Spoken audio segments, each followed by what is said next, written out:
একদিন দুপুরে আকাশ নিজের ঘরে জানলা বন্ধ করে নিবিড় আরামে পোশাক বদলাচ্ছিল। দরজায় খিল দেওয়া ছিল না। হঠাৎই তার মালকিন ঘরে প্রবেশ করলেন। আকাশকে সেই অন্তরঙ্গ অবস্থায় দেখে তিনি হতবাক হলেন এবং তৎক্ষণাৎ ঘর থেকে ছুটে বেরিয়ে গেলেন। কিন্তু আকাশের মনে বিন্দুমাত্র দ্বিধা বা লজ্জা ছিল না। সে শান্তভাবে নিজের কাজ শেষ করল। কিছুক্ষণ পর যখন সে বাইরে এলো, মালকিন প্রশ্ন করলেন, আকাশ, ভেতরে কি করছিলি?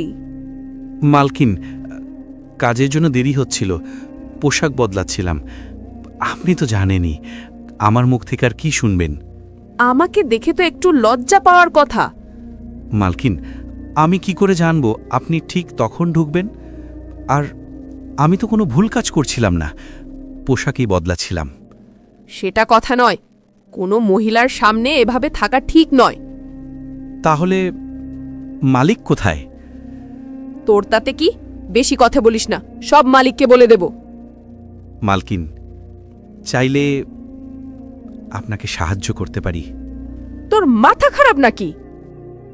কিন্তু আকাশ জানে মালিক অনেক দূরে, আর এই বাড়িতে এখন শুধু তার আর মালকিনের রাজত্ব। কিন্তু আকাশ আর কিছু বলল না। আকাশ সেখান থেকে সরে পড়ল। এই মালকিন ছিলেন অহংকারী, কিন্তু তার অপূর্ব সৌন্দর্য ছিল নজর কাড়ার মতো। আকাশ প্রায়শই লুকিয়ে তাকে দেখত, আর যখনই মালকিন তার দিকে তাকাতেন সে দ্রুত চোখ ঘুরিয়ে নিত। মালকিন সবসময় রুচিশীল, কিন্তু কিছুটা খোলামেলা পোশাকে থাকতেন।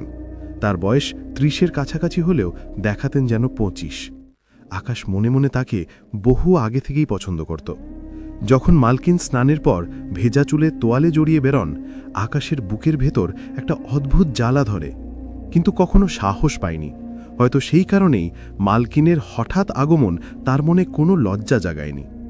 এরপর আকাশ সাহসের সঙ্গে বলে চলল, মালকিন, আপনি যদি আমার স্ত্রী হতেন তাহলে আমি একদিনও বাইরে যেতাম না, সারা রাত তো নিজের স্ত্রীর কাছেই থাকতাম। সে মালকিনের সঙ্গে কোনো দ্বিধা ছাড়াই বলল, স্ত্রীর সাথে তো সময় কাটানো উচিত, কারণ সেই সময় তো মানুষের কামনা পূরণ হয়। এক রাতে খোলা দরজার ফাঁক দিয়ে আকাশ দেখল যে মালিক ও মালকিন নিজেদের ঘরে একান্ত ঘনিষ্ঠ মুহূর্তে আছেন। অজান্তেই সে তাদের দেখতে থাকল। নিজের মালিককে মালকিনের সাথে ওইভাবে দেখে আকাশের মনে এক অদ্ভুত ঈর্ষা অনুভব হল। তবে সে এটাও দেখল যে মালিক দ্রুত ঘর থেকে বেরিয়ে এলেন। ২০ বছর বয়সী অবিবাহিত আকাশের মালকিন ছিলেন অসম্ভব সুন্দরী এবং রুচিশীল। তিনি প্রায়শই আকাশের সাথে রূঢ় আচরণ করতেন। তাদের সম্পর্ক যেন ছিল অদৃশ্য এক লড়াইয়ের মতো। মালকিনের সেই অহংকারও যেন যুক্তিযুক্ত ছিল। তাকে কোনো নায়িকার চেয়ে কম লাগত না। তার সুগঠিত শরীর, গোল মুখ, ফর্সা গায়ের রং আর চোখগুলো এমন ছিল যে যখনই আকাশের দিকে তাকাতেন তার দৃষ্টি সোজা হৃদয়ে গিয়ে আঘাত হানত।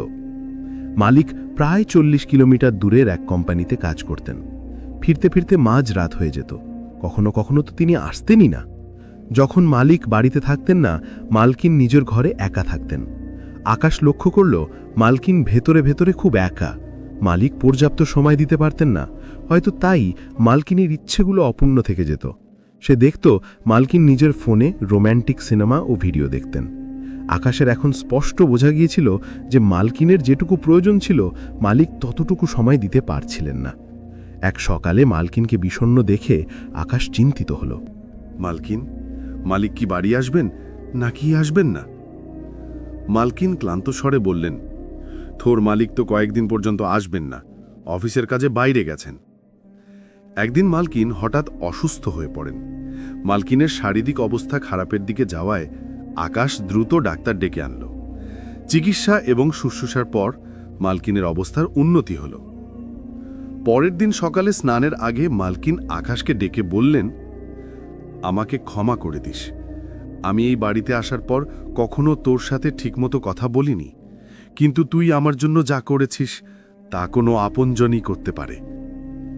আকাশ মাথা নিচু করে বলল, কোনো ব্যাপার না মালকিন, আমি তো আপনাকে নিজের মনে করি। মালকিন হাসলেন, আর আকাশের প্রথমবার মনে হল যে মালকিনের মনে তার জন্য নরম মনোভাব আসতে শুরু করেছে। আকাশ বুঝতে পারল এটা অনুভূতি প্রকাশের সময় নয়, বরং ভরসা তৈরি করার সময়। এখন সে মালকিনের সব কথা মানত, সব কাজে সাহায্য করত। ধীরে ধীরে মালকিনের মনও তার প্রতি নরম হতে লাগল। একদিন মালকিন বললেন, আকাশ, তোর মালিক তো এখন খুব কম বাড়িতে আসেন। কখনো কখনো রাতে আমার ঘরে চলে আসিস, কথা বলবো। একা আমারও মন লাগে না। আকাশের মুখে হালকা হাসি ফুটল। তার মনে হলো তাদের মধ্যে কিছু বদলাচ্ছে, কিন্তু সে জানত সম্পর্ক এক নাজুক সুতোর ওপর টিকে আছে, যাকে সামলানো সহজ নয়। একদিন রাতে আকাশ নিজের মোবাইলে ভিডিও দেখছিল আর হাসছিল। হঠাৎই হালকা হাসি শোনা গেল। সে মোবাইল তুলে দেখল পেছনে মালকিন দাঁড়িয়ে হাসছেন। মালকিন হেসে বললেন, এখন কেন বন্ধ করলে? ভয় পেয়েছ? আকাশ ইতস্তত করে বলল, কখনো কখনো একা থাকলে মন অদ্ভুতভাবে চঞ্চল হয়ে ওঠে। মালকিন তার চোখে চোখ রেখে মৃদু হাসলেন। তুমি খুব আবেগপূর্ণ।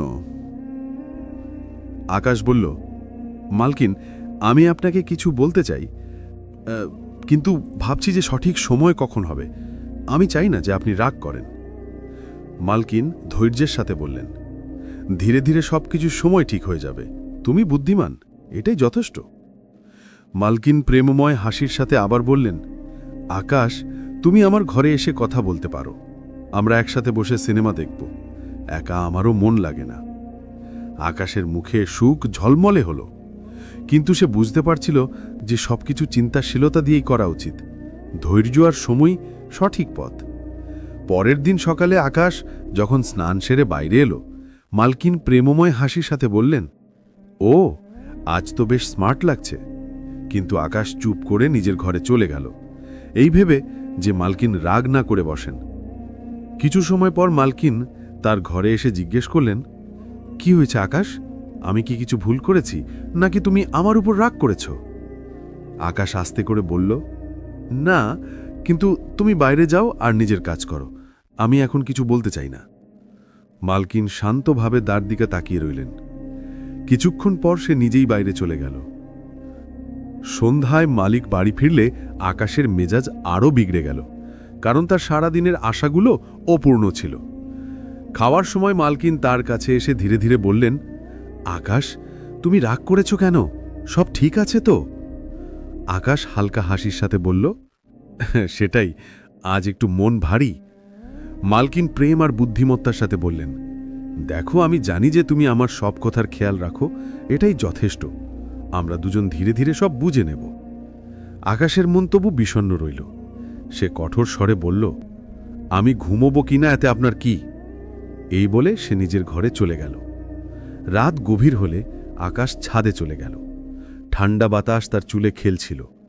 কিছুক্ষণ পর মালকিন এলেন, তার পাশে বসলেন। মালকিন বললেন, পাগলা, এত রাতে ছাদে কি করছিস? আকাশের চোখে জল ছিল। আমার মন খুব অস্থির মালকিন, আমি নিজে বুঝতে পারছি না আমি কি চাই।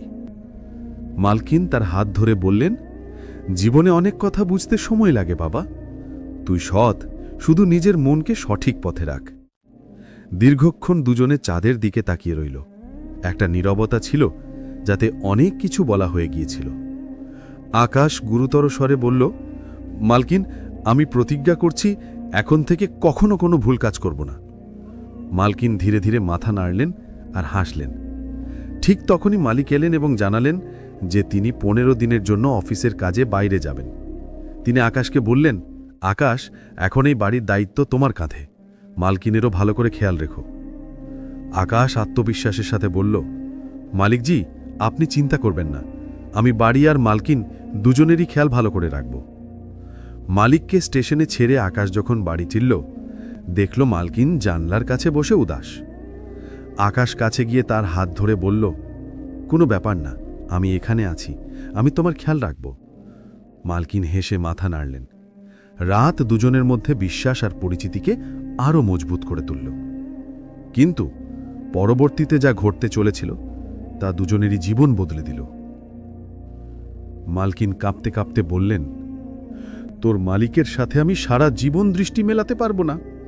আকাশ, তুই যা করছিস তা মানবতায় আসে না, সম্পর্কে আসে না।